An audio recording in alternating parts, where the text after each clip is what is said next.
पहले सोमवार के साथ ही भक्त और भगवान का रिश्ता अटूट हो जाता है। मान्यता यह है कि भगवान भोलेनाथ कैलाश से उतरकर भक्तों के बीच आ जाते हैं, जहां प्रत्येक शिव मंदिरों के शिवलिंगों में भगवान भोलेनाथ विराजमान होते हैं। जहां भक्त और भगवान का ये अटूट रिश्ता सावन में बेहद करीब आ जाता है। सावन के पहले सोमवार में ही भक्तों का तांता शिव मंदिरों में लगने लगा है, जहां भगवान को प्रसन्न करने भक्त सुबह से ही मंदिरों में अपनी बारी का इंतजार कर रहे हैं।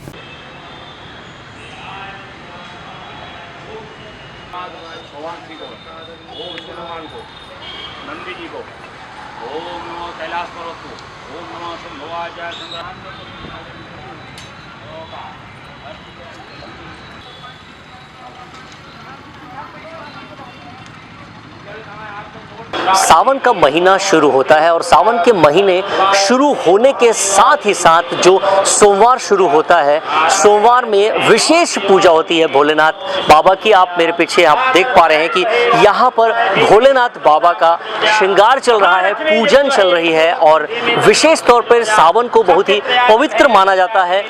भगवान भोलेनाथ का पवित्र मास भी इसे कहा जाता है, जहाँ सावन में भोलेनाथ प्रसन्न होते हैं भक्तों पर और भक्त भी बड़ी संख्या में भोलेनाथ के पास पहुंचते हैं अपनी अर्जी लिए।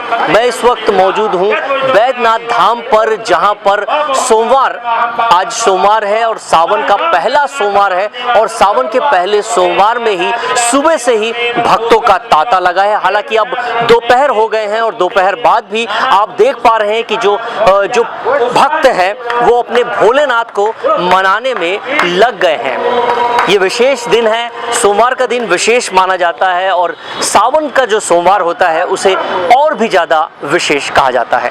पंडित जी से जानने की कोशिश करते हैं कि सावन सोमवार विशेष क्यों है। सावन का पहला सोमवार है, पंडित जी विशेष क्या है? सावन आया झूम के लगे सुहावन प्रीत, भगवान भोलेनाथ जी के साथ संग में झूम लो, लगे न किसी को भीत। माने सावन आया मतलब भगवान शिव जो है कैलाश पर्वत से पृथ्वी में आ चुके हैं और पृथ्वी में जितने भी शिवलिंग है, कहीं भी जाकर के यदि आप सावन के सोमवार को जल चढ़ा देते हैं, एक बेलपत्ती चढ़ा देते हैं, तो आपके 3 जन्मों का पाप नष्ट हो जाता है। जी, विशेष क्या होता है पंडित? विशेष जो है भगवान शिव का अभिषेक, रुद्राभिषेक करना चाहिए। दूध से, जल से, गंगा जल से, शहद से, शक्कर से, पंचामृत से स्नान करा करके भगवान को स्नान कराने से भगवान जो है प्रसन्न होते हैं और परिवार में सुख, समृद्धि, शांति, सफलता प्राप्त होती है। जी ठीक है। तो आपने देखा कि सुख, शांति और समृद्धि के लिए विशेष सावन है और सावन के महीने को विशेष माना गया है क्योंकि भोलेनाथ सीधे कैलाश पर्वत से होते हुए हर एक शिवलिंग में समाते हैं और भक्तों के बहुत ही नजदीक आ जाते हैं। अपने सहयोगी विशाल के साथ राजू दीवान, सीएन शार्क न्यूज, राजधानी रायपुर।